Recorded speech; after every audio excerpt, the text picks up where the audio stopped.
In ancient Egypt, inscriptions and stone carvings served as the primary source of historical and cultural documentation. These texts etched upon the walls of temples, tombs, and other monumental structures included religious scriptures, royal proclamations, and records of events. The hieroglyphic script, composed of symbolic imagery and sacred signs, was the principal medium through which these inscriptions were crafted, mirroring the depth of Egyptian language and belief. From these surviving records, it becomes clear that the ancient Egyptians, more than savoring the pleasures of life, were obsessed with securing a place in a world beyond death, a realm ruled by gods, who, with earthly promises of a paradise unseen, plundered their very existence. Thus, the people of Egypt were perpetually preparing themselves for the afterlife.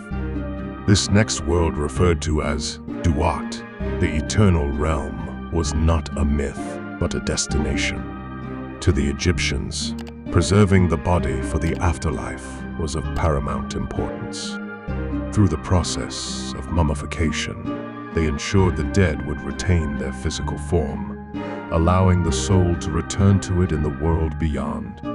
Upon death, the body would be transported to a designated place for embalming. It was cleansed, stripped of jewelry and garments, and then prepared for preservation. All internal organs that might decay save for the heart were removed. These included the intestines, stomach, lungs, and liver. Each was placed in a sacred container called a canopic jar, believed to be guarded by divine forces. To prevent decomposition, the corpse was covered with a special natural salt called natron. This substance was essential in desiccating and preserving the body. The drying process took between 40 and 70 days. Once desiccated, the corpse was filled with various materials: cloth, wool, sand, even grass, to maintain its shape and volume. Next, it was wrapped meticulously in linen bandages. Fragments of ammonite, fragrant resins, prayers, and protective amulets were inserted between the layers, meant to aid the soul in its perilous journey through the afterlife. Once wrapped, the body was placed in a coffin or stone sarcophagus, often adorned with sacred symbols and texts. Finally, a funerary ceremony was held. The mummified body was buried in a tomb, surrounded by personal belongings, tools, and treasures believed to accompany and serve the spirit in eternity. After death, the soul would face a series of trials.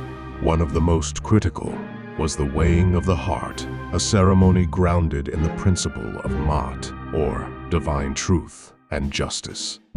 The heart of the deceased was weighed against the feather of Ma'at.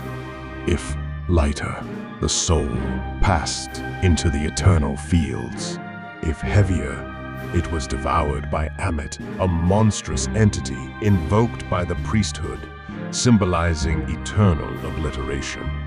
To aid the deceased in these trials, the temple priests had compiled sacred texts known as the Book of the Dead, a collection of spells, invocations, and instructions designed to guide and protect the soul in the unseen realm.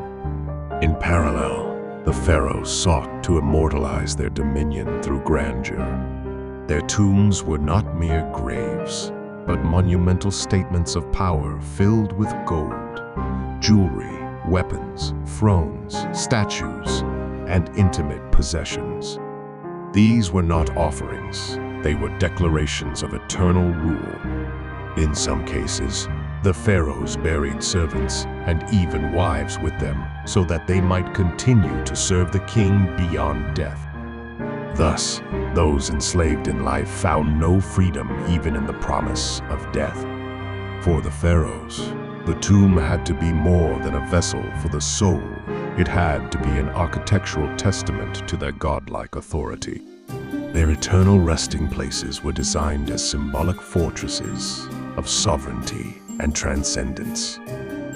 The first pyramid ever unveiled in Egyptian civilization was conceived by Imhotep, the chief advisor to Pharaoh Djoser. Constructed as a step pyramid, it was designed not merely as a tomb, but as the eternal house of the king. Imhotep's influence in Djoser's court was so profound that several historical records regard him as one of the principal architects of state affairs. A master of numbers and celestial observation, Imhotep emerged as one of the earliest scientists in human history, contributing to the advancement of various disciplines and leaving behind scientific and philosophical texts. Some ancient writings even hail him as the father of medicine. His contributions to healing and health laid the groundwork for what would become foundational principles of medical science. Over time, his legacy transcended mortality. He was deified as a demigod of medicine, and temples were erected in his name. During the reign of Djoser, Egyptian art and sculpture experienced a marked evolution. The artworks and statues created in his era are still revered as symbols of ancient Egypt's aesthetic sophistication and technical prowess. Sculpture, in this age, was not merely an art form, it was a religious and political instrument. Statues were crafted from enduring stones like limestone, granite, and alabaster, selected for their strength and radiance. Artisans, with only primitive tools, chisels, mallets, and abrasive stone, painstakingly shaped these materials over weeks and months. These figures were often rendered with striking realism and were tailored to individual features. Pharaonic statues, in particular, exuded divine authority cloaked in ceremonial garb, adorned with symbolic crowns, and sculpted to impose reverence. The subjects of sculpture ranged from pharaohs and deities to members of various social classes.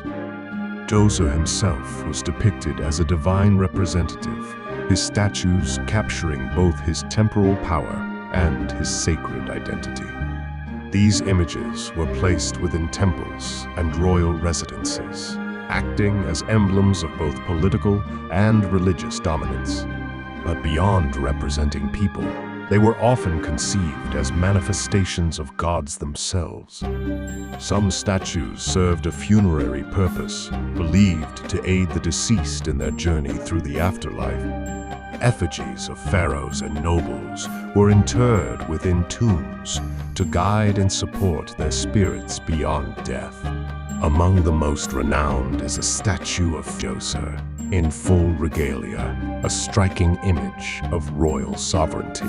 Additionally, smaller figurines carved for personal adornment or private devotion were also common. Sculptural art under Djoser laid the groundwork for Egypt's enduring tradition of stonework.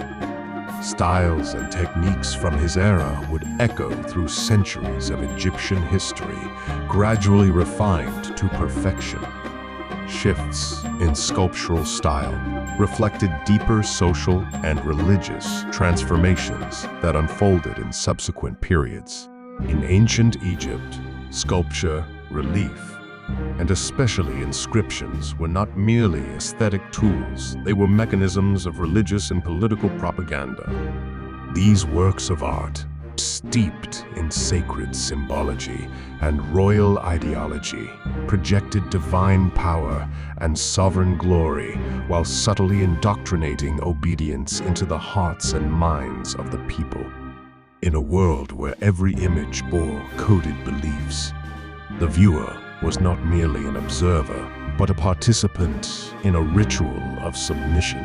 Inscriptions and reliefs acted as prisons of thought, molding public consciousness, steering collective belief, and channeling behavior toward the aims of the ruling elite. Thus, art in ancient Egypt did not simply preserve civilization. It reinforced its hierarchies and spiritual dogmas, forging invisible chains that fed upon the hunger for freedom and thought.